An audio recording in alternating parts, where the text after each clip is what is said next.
Welcome to Scriptural Science, a presentation of Truth and Life Institute, Boston, Massachusetts, and Oba, Nigeria.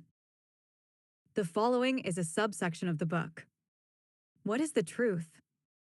Written and published by Ifeanyi Chukwujima, scriptural scientist and a servant of God. This subsection's ID is What is the Truth 7:2. Creations of God continued. God created space. Take a look at this other short passage from the Bible. And God said, "Let there be a vault between the waters to separate water from water."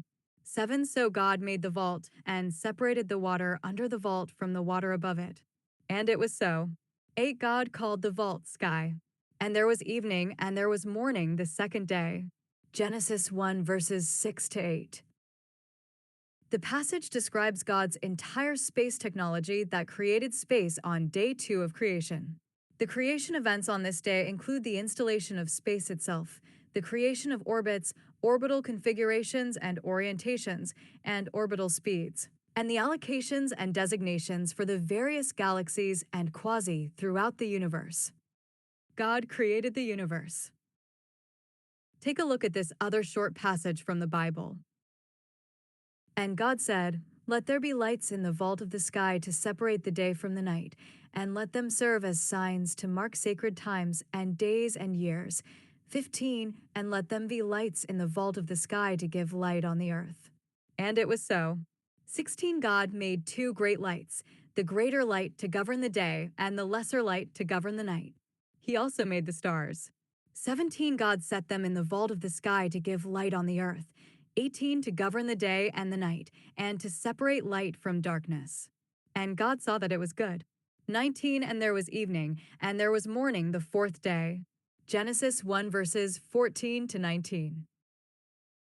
The passage describes the creation of the entire universe on day 4 of creation. The creation events on this day include the so-called Big Bang explosion, the dispersion of celestial bodies and their settling into their designated locations across space, and their respective motions, gravities, and interrelationships. God brought light to the earth. Take a look at this other short passage from the Bible. And God said, "Let there be light," and there was light. For God saw that the light was good, and he separated the light from the darkness. 5 God called the light day, and the darkness he called night. And there was evening, and there was morning the first day. Genesis 1 verses 3 to 5.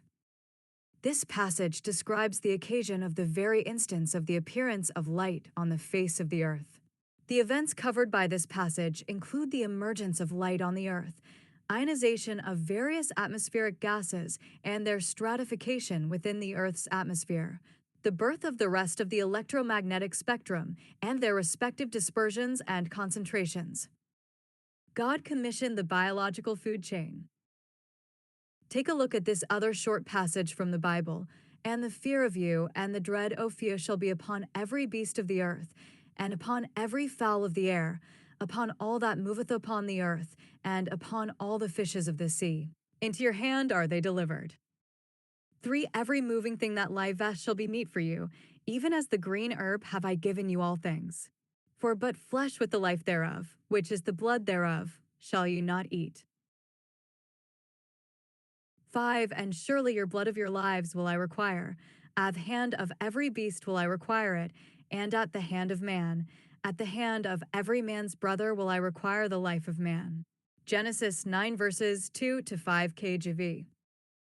In Genesis 9 verse 5, God said that he will require the accounting of every human blood, not only from whoever kills another man, but also from whatever animal kills a man. In verse 2 of the same chapter, God also said that he will instill the fear of human beings and in eyes of all wild animals, and in the eyes of all the birds of the air, and in the eyes of all the fishes of the seas, and the rest of the marine animals. These 2 statements taken together reveal that God was authorizing animals to kill other animals for food, but had restricted animals from ever hunting human beings for food. God promised that he was going to ensure that animals do not stalk humans so they could kill them for food, by making all the animals afraid of human beings and dreadful of them. This was a guarantee. In guaranteeing that the animals could not hunt human beings for food, it was obvious that from that point forward animals could kill and eat other animals. And God Himself had set up the hierarchy of that killing and eating, all as a result of the chaos brought into the world by the rebellion of Adam and Eve against God. All of these were happening upon Noah and family settling on the land after the floodwater had receded from the surface of the earth to start the next chapter in human existence on the planet Earth, which was rejuvenated and renewed by the floodwater. See the rest of the details in the Evolution of Plants and Animals chapter of this book. God separated the continents. Take a look at this other short passage from the Bible. And unto Eber were born two sons. The name of one was Peleg, for in his days was the earth divided, and his brother's name was Joktan. Genesis 10 verse 25. Peleg was one of the descendants of Shem, the middle son of Noah. Peleg was born about 105 years after the great flood of Noah. The so-called continental drift took place in the time of Peleg according to the preceding verse. The Bible never misses a beat. In this one short sentence, God recorded the entire continental drift and all of the associated changes that took place with it. Breaking the earth apart and moving the resultant massive land masses to their current positions was not a small feat, yet our great God noted that event in the Bible as if it was an insignificant footnote. There are countless other little statements in the Bible that recorded events of astronomical sizes, but the world have not paid good enough attention to them.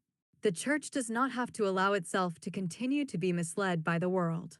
Many people in the church that truly trust God have acquired all the right worldly knowledge to allow them to comb through the Bible and bring correction to a lot of the misinformation in about the world, the universe, heaven, and God.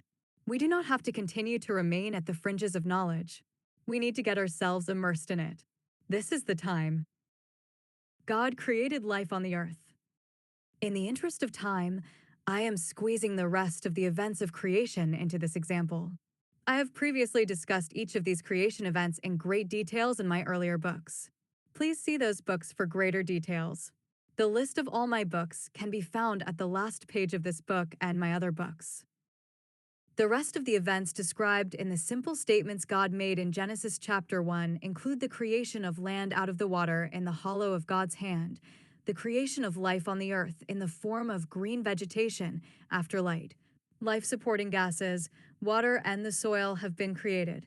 The creation of animal life inside the sea, in the air and on the land, and finally, the creation of the human beings to cap off the creation activities. When mankind hurriedly dismisses God and His mighty powers, mankind loses completely.